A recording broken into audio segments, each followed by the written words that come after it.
wa rahmatullah. C'est Maodo Kandé. Je fais cette petite vidéo pour vous faire un exposé vraiment important sur les guerres médiques. Je ne suis pas là vraiment pour développer en une grande partie sur cette guerre, mais juste un petit résumé des guerres médiques, Inch'Allah. Donc, pour cela, retenons quelques aspects. D'abord, dans un premier lieu, je vais développer les origines des guerres médiques. Ensuite, je vais parler les différentes guerres médiques. Et enfin, je vais évoquer les conséquences en Grèce comme dans l'Empire perse, Inch'Allah. Donc, suivons avec moi.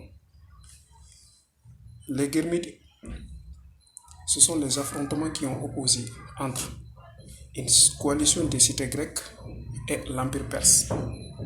Ces affrontements s'expliquent par un certain nombre de facteurs, parmi lesquels nous avons la révolte de l'Ionie. Nous avons aussi la volonté du roi d'étendre son territoire et de contrôler la frontière occidentale, mais également l'ambition du roi Darius Ier fut étendre sa domination sur la mer Égée. La combinaison de ces facteurs explique les guerres médiques.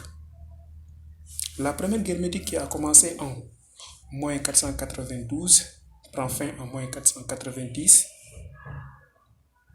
Darius Ier, pour punir les cités grecques de leur aide aux cités d'Asie mineure, autrement dit dans l'Empire perse, il envoie une expédition à son gendre Mardonios contre la Grèce continentale. Malheureusement pour l'armée perse, ils seront vaincus à la bataille de Marathon en moins 490. 10 ans après éclate la deuxième guerre médique de moins 480 à moins 479. Après la mort de Darius Ier, Xerxès, le fils de Darius, lui succède. De moins 485 à moins 481, le fils du roi a consacré durant cette longue période à la préparation pour la seconde invasion. Et au printemps moins 480, il envoie une expédition à deux faces, autrement dit à deux voies, la voie maritime et la voie terrestre. Et malgré ses victoires à la bataille du cap d'Artémission et de la bataille des Thermopyles, l'armée perse sera également vaincue à la bataille de Salamine puis à Platée en moins 479, qui marque la fin de l'Empire, qui marque la fin des guerres médiques et la libération de la Grèce continentale. Après cette victoire des Grecs sur l'Empire perse, cette coalition connue sous le nom de la Ligue hellénique fonde la Ligue de Délos.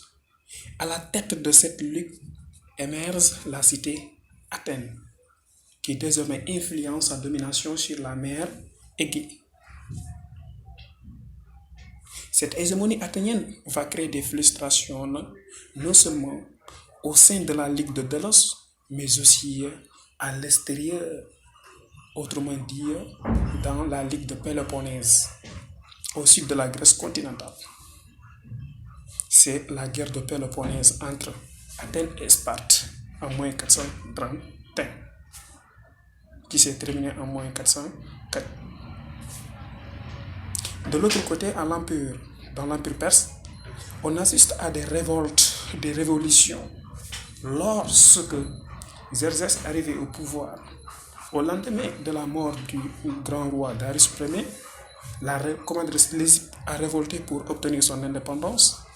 Il y a aussi la révolte de Babylone qui veut vraiment avoir sa souveraineté face au futur roi. Il y a également le mécontentement des rois au sein de l'Empire perse. Donc, de façon résumée, c'est ce qu'on peut évoquer en ce qui concerne les guerres. Mais dit que, certes, il y a des points que j'ai pas beaucoup développés, mais je pense que on se donne rendez-vous à la prochaine vidéo, Inch'Allah. Ok, merci. Ciao.